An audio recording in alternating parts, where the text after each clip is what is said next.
ভাঙড়ে যদি হেরে যায়, কাসেম মৌলানা কী খবর? কাসেম মৌলানা তৃণমূলে চলে গেছে ভাইজান, তৃণমূলে চলে গেছে, তৃণমূলে বড় পদ পেয়েছে উনি, তৃণমূলে বিশাল বড় পদ পেয়েছে কাসেম সিদ্দিকী ভাইজান, বিশাল বড় পদ পেয়েছে, আপনারা জানেন না, বিশাল বড় পদ পেয়েছে। কিন্তু সমস্যা হয়ে গেছে ভাই আইএসএফের দলটা। কেন আমরা তো ভাই, আমি তো ভাই মানুষের কাছে লাইভে আলোচনা করি,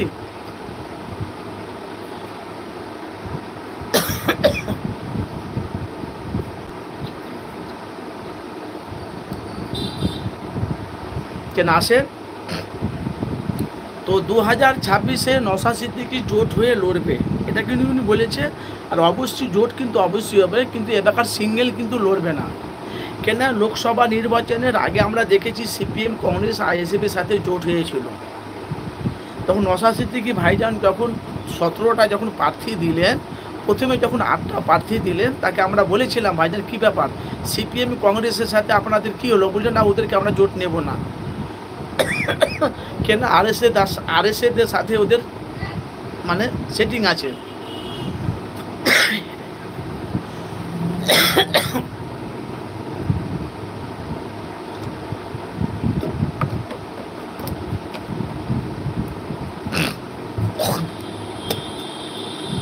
কিন্তু ভাই কিন্তু নওশাদ সিদ্দিকীকে ভাইজান কিন্তু 100-র মধ্যে 90% বললাম, সঠিকভাবে যদি ভোট হয় ভাই, আমি কারোর পক্ষে বলি না ভাইজান, 100% বলতে পারবো, 100% দিতে পারবো না। সঠিকভাবে যদি ভোট হয়, কিন্তু দেখবেন ভাঙড়ে নওশাদ সিদ্দিকীকে ভাঙড়ের মানুষ জিতাবে, এটা পুরো একদম ফাইনাল কথা আমার। যদি ভালোভাবে যদি ভোটটা হয়, কেনা ভালোভাবে ভোট হয়ে তো নওশাদকে জিতিয়েছে ভাঙড়ের মানুষ।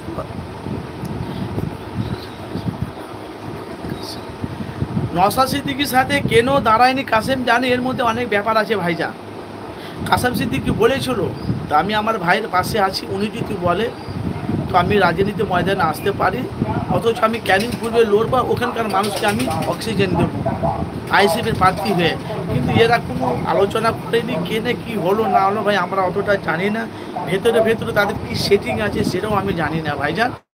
আমি যেটা দেখতে পাই সেটা আমি মানুষের কাছে নিয়ে লাইভে আলোচনা করি। তো ভাইজান 2026-এ যদি সিপিএমের সাথে কংগ্রেসের সাথে যদি আইএসএফের একটা জোট যদি হয়ে যদি তারা বিধানসভায় যদি লড়ে, তাহলে জানবেন আইএসএফ দলটা বাংলায় টিকে গেল, সিট পাবে, 294টি সিটের মধ্যে সিট পাবে, কিন্তু অত পাবে না, কয়েকটা পাওয়ার সম্ভাবনাটা বেশি আছে। আর জোট যদি না হয়, আর নওশাদ সিদ্দিকী ভাইজান যদি একা লড়ে, জানবে সিট পাবে না, ভাঙড়ে সিট পাবে, আদার্স অন্য জায়গায় পাবে না। কেন আমি বলছি, আইএসএফের তৃণমূলের বাংলায় উন্নয়নটা বেশি, আইএসএফের না তৃণমূলের,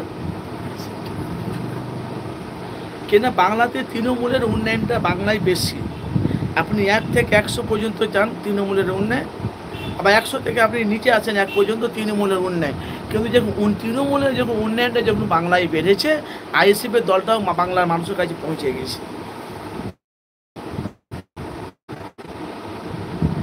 আইএসএফের দলটার কথা বলছি, আইএসএফের দলটা বাংলা মানুষের কাছে লক্ষ মানুষের কাছে আইএসএফের দলটা পৌঁছে গেছে পুরো পশ্চিম বাংলা।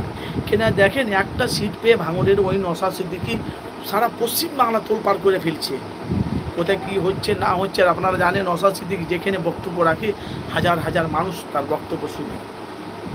সেই নওশাদ সিদ্দিকী, সে ভাঙড়ের একটা এমএলএ বিধায়ক নওশাদ সিদ্দিকী, এবার 2026-এ তৃণমূলের প্রার্থী যদি কাসেম সিদ্দিকী হয়, আর ভাঙড়ে যদি ভোটটা হয়, আর ঠিকভাবে যদি ভোটটা যদি হয়, তাহলে নওশাদ সিদ্দিকী জিতে গেল।